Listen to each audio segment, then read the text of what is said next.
ہم آج کے زمانے کی اگر بات کریں تو اس وقت اگرچہ دنیا کے اندر بہت عریانی عام ہو رہی ہے، فحاشی عام ہوتی جا رہی ہے، مگر ایسے بھی لوگ ہیں آج کے زمانے میں بھی جو نیکی تقوی کی زندگی گزارتے ہیں۔ اگر یہ قدسی روحیں نہ ہوتی تو شاید اللہ تعالیٰ دنیا کی بساط کو لپیٹ دیتے ہیں۔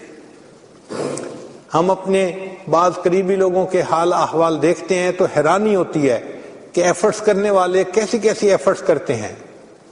ہمارے قریبی ساتھی ہیں، انہوں نے شکاگو سے میڈیکل سائنسز میں ڈگری حاصل کی، مجھے فون کیا کہ جی میں چاہتا ہوں کہ میں دین پڑھوں اور دین کو بھی اپنے ساتھ لے کے چلوں۔ ہم نے کہا بہت اچھا، اس کے لیے آپ کو تقریباً 3-4 سال ٹائم فارغ کرنا پڑے گا۔ انہوں نے اپنے ڈین سے بات کی، اس کو کہا کہ جی یہ میرا ریکارڈ ہے اب تک کا اور میں چاہتا ہوں کہ میں ریسرچ ورک کروں۔ ڈین نے پوچھا کیسا؟ اس نے کہا کہ دیکھیں مسلمانوں کے پیغمبر علیہ السلام نے اپنی گفتگو میں یعنی احادیث میں کچھ سائنس کے عنوانات پہ بھی گفتگو کی ہے، میں ان پہ اوپر ریسرچ کرنا چاہتا ہوں کہ اب موسٹ ماڈرن سائنس کا زمانہ ہے تو ان کی باتوں میں جو سائنس سے متعلق باتیں تھیں ان کا انالیسس کرنا چاہتا ہوں۔ اس نے کہا بہت اچھا۔ چنانچہ ڈین نے کہا کہ آپ کو ہم 4 سال کے لیے فارغ کر دیتے ہیں اور آپ 4 سال کے بعد جب آئیں گے تو یہیں سے آپ آگے اپنا کام سٹارٹ کر سکیں گے۔ جب ان کو 4 سال کا وقت مل گیا تو انہوں نے مجھے کہا کہ جی اب میں کیا کروں؟ میں نے کہا جی آپ جو ہے نا آئیں، ہم آپ کو 8 سال کا کورس 4 سال میں کروانے کی کوشش کرتے ہیں۔ چنانچہ ہم نے کچھ ٹیچرز کا انتظام کیا اور ان کو ایکسپلین کیا کہ دیکھو یہ بندہ بہت ہی ہائی آئی کیو لیول کا بندہ ہے، جو علماء 8 سال میں کورس پڑھتے ہیں نا بخاری شریف تک کا، وہ ہم نے اس کو 4 سال میں کنڈینس کر کے پڑھا دینا ہے۔ انہوں نے کہا بہت اچھا۔ اللہ کی شان کہ اس بچے نے 4 کی بجائے 3 سال میں ہی بخاری شریف تک کا سب کورس مکمل کر لیا، ایک ایک کتاب پڑھی اس نے۔ شیخ الحدیث فرماتے تھے کہ میں نے اپنی زندگی میں اتنا ذہین انسان نہیں دیکھا، اس کو اللہ نے فوٹوگرافک میموری دی ہوئی ہے، مگر یہ تو دل کے اندر طلب ہوتی ہے تب فوٹوگرافک میموری کام کرتی ہے، ورنہ تو انسان کی عقل پہ پردے پڑ جاتے ہیں۔ اب جب اس نے کر لیا تو کہنے لگا جی اب کیا کروں؟ میں نے کہا آپ بتائیں۔ کہنے لگا کہ میرے پاس 1 سال ہے، مجھے بہت شوق ہے، میں قرآن پاک حفظ کر لیتا ہوں۔ میں نے کہا بہت اچھا۔ اللہ کی شان اس نے 8 مہینے کے اندر پورا قرآن پاک حفظ کر لیا۔ پھر اس کے بعد کہنے لگے جی اب کیا کروں؟ 4 مہینے ہیں۔ میں نے کہا آپ آئیں اور سفر میں بھی ساتھ رہیں اور رمضان کے اعتکاف میں بھی ساتھ رہیں تاکہ آپ کو ذکر و سلوک کے اسباق میں آگے بڑھائیں۔ اللہ کی شان کہ اس نے 4 مہینے اتنا اچھا ذکر مراقبہ کیا، اس کی کیفیات بہت اچھی تھی، تو میں نے رمضان کے بعد ان کو ذکر و سلوک میں اجازت خلافت بھی دے دی۔ اب اس نے 4 سال میں گویا 3 ڈگریز حاصل کر لی، ایک وہ باقاعدہ باضابطہ عالم بھی بن گئے اور حافظ بھی بن گئے اور ان کو سلسلے کے آگے اشاعت کی اجازت بھی مل گئی۔ پھر کہنے لگے جی میں کیا کروں؟ میں نے کہا واپس جائیں، آپ نے وہی اپنی ڈاکٹری والی لائن کو کرنا ہے، ساتھ ساتھ دین کا کام بھی کرنا ہے۔ وہ واپس گئے۔ امریکہ میں جو ڈاکٹر اپنے پریکٹیکل لائف میں انٹر ہونے لگتا ہے اس کو ایک امتحان دینا پڑتا ہے، اس کو کہتے ہیں USMLE ٹیسٹ، اور یہ ٹیسٹ اتنا مشکل ہوتا ہے کہ بہت لوگ روتے ہیں۔ ہم نے تو دیکھا کہ ہمارے پاکستان سے جانے والے ڈاکٹر 3ری ٹرائی میں، 4تھی، 5ویں، 6ٹھی، میں نے ایک ڈاکٹر کو دیکھا 9 دفعہ ٹرائی کی پھر جا کے پاس ہوا۔ وہ اتنا مشکل ٹیسٹ ہوتا ہے، بہت پریشان ہوتے ہیں ڈاکٹر کہ یہ ٹیسٹ پاس کیسے ہو۔ اس کو وہ ٹیسٹ پاس کرنا تھا۔ اللہ کی شان 4 سال کا گیپ بھی تھا اور وہ ٹیسٹ بھی دینا تھا، اور وہ ٹیسٹ ایسا ہوتا ہے کہ 6 گھنٹے کا ہوتا ہے اور اس میں 1800 کویسچن ہوتے ہیں، مگر وہ اتنے ٹرکی کویسچن ہوتے ہیں کہ اس کا جواب سوچ کے دینے میں ہی لوگ دھوکہ کھا جاتے ہیں۔ 1800 کویسچنز کا آنسر دینا تھا 6 آورز میں۔ اس بچے نے، آپ حیران ہوں گے کہ 6 گھنٹے کا وہ ٹیسٹ دیا، and he made a history کہ ان دی ہسٹری آف US کسی بندے نے ایسے جو ہے نا نمبر نہیں لیے تھے۔ اس نے 1800 میں سے 1800 مارکس لیے، یعنی US کے اندر یہ ایک ریکارڈ ہے کہ ایک مسلمان بچہ جس کی اوریجن بھی کسی باہر کے ملک سے تھی، اس نے USMLE ٹیسٹ میں 1800 میں سے 1800 مارکس لیے۔ جیسے ہی رزلٹ اناؤنس ہوا تو جو ملک کے بڑے بڑے 3 ہاسپٹل تھے انہوں نے اس کو فرسٹ جاب کا جو ہے نا وہ آفر کر دی، چنانچہ اس کو فرسٹ جاب ملی $2.5 لاکھ۔ اس پر اس کی جاب سٹارٹ ہوئی۔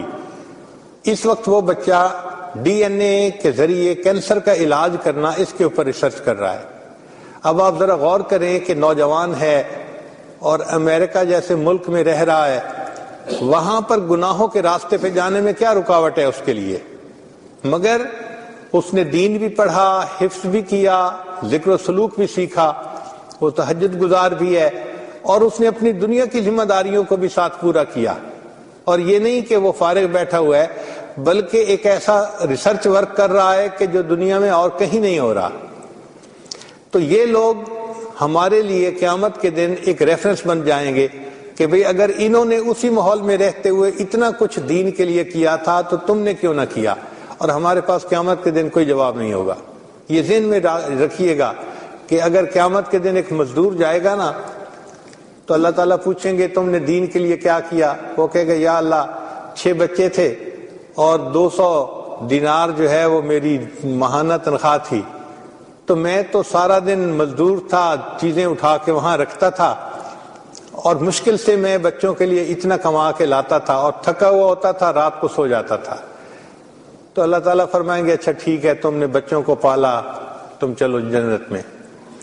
پھر اس کی بیوی جائے گی، بھائی آپ نے دین کے لیے کیا کیا؟ اللہ 6 بچوں کی ماں تھی، گھر میں کوئی ہیلپ نہیں تھی، میں ہی باورچن تھی، اور میں ہی دھوبن تھی، اور میں ہی بھنگن تھی، گھر کے سارے کام چھوٹے سے بڑے مجھے ہی سمیٹنے تھے، 6 بچوں کو بھی میں دیکھتی تھی، خاوند کی ذمہ داریاں بھی میں پوری کرتی تھی، اور میں کیا کرتی؟ اللہ فرمائیں گے اچھا تو نے 6 بچوں کو پالا، چل تو بھی جنت میں۔ لیکن جب ایسے لوگ جائیں گے نا جو آج اپنے آپ کو ڈاکٹر اور انجینئر کہلواتے ہیں اور کہتے ہیں کہ جی ہم نے دنیا میں بڑی تعلیم حاصل کی اور بڑی اچھی جاب کر رہے ہیں اور بڑی ہماری تنخواہیں ہیں اور فرنچ بینیفٹس ہیں، اللہ تعالیٰ پوچھیں گے بتاؤ میرے بندے تم نے دین کے لیے کیا کیا؟ یا اللہ ہمیں تو ٹائم ہی نہیں ملا۔ اچھا تمہارے پاس بہترین گھر بھی تھا، بہترین گاڑی بھی تھی، من پسند کی بیوی بھی تھی، اور تمہارے گھر میں ڈرائیور بھی ہوتا تھا، تمہارے گھر میں میڈ بھی ہوتی تھی، یہ ساری نعمتیں تمہیں میں نے دی تھیں، تو اس کے باوجود تم میرے لیے کچھ نہ کر سکے، تم وقت پہ نماز بھی نہیں پڑھتے تھے، تو ہم اس کا کیا جواب دیں گے؟ پھر بیوی آگے آئے گی، اللہ تعالیٰ پوچھیں گے تم کیا کرتی تھی؟ یا اللہ بس میں تو نماز بھی نہیں پڑھ پاتی تھی۔ کیوں بھائی؟ میرے جی 3 بچے تھے۔ اللہ تعالیٰ فرمائیں گے تمہارے خاوند کی تنخواہ اتنی تھی اور تمہارے گھر میں ہر فیسلٹی تھی، اور گھر میں تمہارے کچن میں الگ ہیلپ تھی، اور صفائی کے لیے میڈ الگ ہوتی تھی، کپڑے دھونے کے لیے الگ ہوتی تھی، اب اتنی آسائشوں کے باوجود کیا تمہیں فرض نماز پڑھنے کی بھی فرصت نہیں ملتی تھی؟ اور تم نے تو یونیورسٹی میں ماشاءاللہ ماسٹرز بھی کر لیا تھا اور گریجویشن بھی کر لی تھی، اگر تم کمپیوٹر سائنسز پڑھ سکتی تھی تو کیا تم نے قرآن پاک کا ترجمہ پڑھا؟ تو وہ کیا جواب دے گی کہ کیا مجھے قرآن پاک آتا نہیں تھا یا میں پڑھنا ہی نہیں جانتی تھی؟ تو ہم جیسے لوگ جو دنیا میں ماسٹرز کر چکے، ڈگریاں لے چکے اور ثابت کر چکے کہ اللہ آپ نے ہمیں ٹریلینز آف برین سیل دیے ہیں، ہم قیامت کے دن لاجواب ہوں گے کہ یا اللہ ہم نے واقعی سستی کی، ورنہ ہم آپ کا دین بھی پڑھ سکتے تھے، سیکھ سکتے تھے، اس کے مطابق زندگی گزار سکتے تھے۔ ہمارے لیے اس میں کوئی مشکل کام نہیں ہے، اور واقعی آج ہم اپنے ٹائم کو ذرا مینیج کریں تو ہم یہ کام آسانی سے کر سکتے ہیں۔ ہمارا یہ تجربہ ہے کہ اگر دن کے 24 گھنٹے ہوتے ہیں تو 8 گھنٹے اس میں سے آپ نیند کے نکال دیجئے۔ ویسے تو سائنٹیفک ریسرچ یہ ہے کہ 7 گھنٹے کی نیند ہر بندے کے لیے بیسٹ نیند ہوتی ہے، اس سے نیچے ہو تو بھی ہارٹ اٹیک کا اندیشہ ہوتا ہے، 7 گھنٹے سے زیادہ ہو تو بھی ہارٹ اٹیک کے چانسز زیادہ ہوتے ہیں۔ 7 hours sleep is the best time for the human being۔ اس پہ دنیا کی یونیورسٹیوں کے سائنسدان متفق ہو چکے ہیں۔ ہم کہتے ہیں چلو 7 گھنٹے کے بجائے 8 گھنٹے صحیح، تو 8 گھنٹے سونے کے نکال دیں، اور ان 8 گھنٹوں کے بعد پھر 8 گھنٹے ڈیوٹی کے نکال دیں، 16 گھنٹے تو یہ نکل گئے۔ پھر اس کے بعد کے جو 8 گھنٹے ہیں ان میں سے 1 گھنٹہ چلو دفتر آنا آدھا گھنٹہ، جانا آدھا گھنٹہ، تو باقی 7 گھنٹے ہم کیسے گزارتے ہیں؟ آپ اگر غور کریں تو وہ 7 گھنٹے اکثر یا تو دوستوں سے فون پہ بات کرتے ہوئے، یا گھر کے اندر ٹی وی پہ خبریں دیکھتے ہوئے، یا انٹرنیٹ پہ بیٹھے ہوئے، یا اسی طرح کی ای میل سرچ کرتے ہوئے، یعنی ہم اپنی مرضی سے وہ 7 گھنٹے گزارتے ہیں۔ ہم یہ نہیں سوچتے کہ یہ 7 آورز کتنے امپورٹنٹ ہیں ہماری لائف میں۔ اگر ہم ان کو فضول گزارنا چھوڑ دیں اور اسی میں 2-3 گھنٹے ہم ڈیلی نکال کے کسی عالم سے رابطہ کر لیں اور ان سے ہم اپنے گھر میں ہی پڑھنا شروع کر دیں، آسانی سے ہم دین بھی پڑھ سکتے ہیں اور آسانی سے ہم عبادت کے لیے بھی وقت نکال سکتے ہیں۔ ہمارے قریبی تعلق والے دوست ہیں، وہ ڈاکٹر ہیں، میڈیکل ڈاکٹر۔ امریکہ میں وہ ایک یونیورسٹی میں ہیڈ آف ڈپارٹمنٹ تھے۔ امریکہ میں یونیورسٹی میں ہیڈ آف ڈپارٹمنٹ ہونا یہ کوئی معمولی بات نہیں ہے، اور وہ بھی کسی کا بیرون ملک سے جا کے، مگر وہ بہت ٹیلنٹڈ آدمی ہے۔ تو اللہ کی شان کہ ان کو حکومت نے گھر کے ساتھ $2 ملین لگا کر لیبارٹری بنا کے دی تھی ان کی پرسنل ریسرچ کے لیے۔ بہت ہی ذہین انسان ہے۔ وہ مجھے بتانے لگے کہ میں کڈنی ٹرانسپلانٹ کرتا ہوں اور بسا اوقات مجھے 9 گھنٹے بھی لگ جاتے ہیں کڈنی ٹرانسپلانٹ میں، 9 آورز، اور مجھے 9 آورز بہت زیادہ توجہ سے کام کرنا پڑتا ہے۔ اور کہنے لگے کہ آج تک میری زندگی میں میری نماز کبھی قضا نہیں ہوئی۔ میں نے پوچھا کہ 9 گھنٹے آپریشن کے دوران کیا کرتے ہیں؟ کہنے لگے جی اس دوران بھی نماز پڑھتا ہوں۔ کیسے؟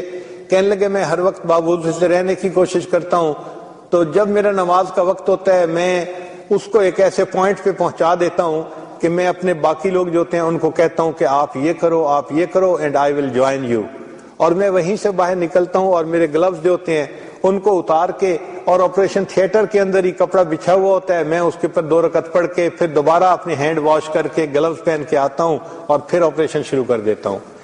تو اگر ایک سرجن 9 گھنٹے کے آپریشن کے دوران اپنی نماز قضا نہیں ہونے دیتا، تو ہم لوگ اگر اپنے گھر میں ایئر کنڈیشن کمروں میں صوفوں پہ آرام سے بیٹھے چائے پی رہے ہوتے ہیں اور نمازیں قضا ہو جاتی ہیں، تو ہم قیامت کے دن کیا جواب دیں گے؟ اس لیے آج کے دن صرف اس پوائنٹ پہ سوچنا ہے کہ ہم اپنے ٹائم کو مینیج کیسے کریں، تاکہ ہم نعرہ تو لگاتے ہیں جی دین دنیا برابر برابر، مگر دین کو لے کے چلتے نہیں، ساتھ دنیا ہی چل رہی ہوتی ہے۔ دنیا میں کوئی کام ہوتا ہے تو ہم راتوں کو بھی جاگ لیتے ہیں، ہم سفر بھی کر لیتے ہیں، ہم کھانا بھی چھوڑ دیتے ہیں، ہر کام کو ہم اچھے طریقے سے کر کے دکھا دیتے ہیں، ہر اسائنمنٹ کو پورا کر دیتے ہیں۔ لیکن جہاں دین کا معاملہ ہوتا ہے وہاں ہم بیمار بھی بن جاتے ہیں، لاغر بھی ہو جاتے ہیں، کمزور بھی بن جاتے ہیں، ہم تو یہ بھی نہیں کر سکتے، یہ بھی نہیں کر سکتے۔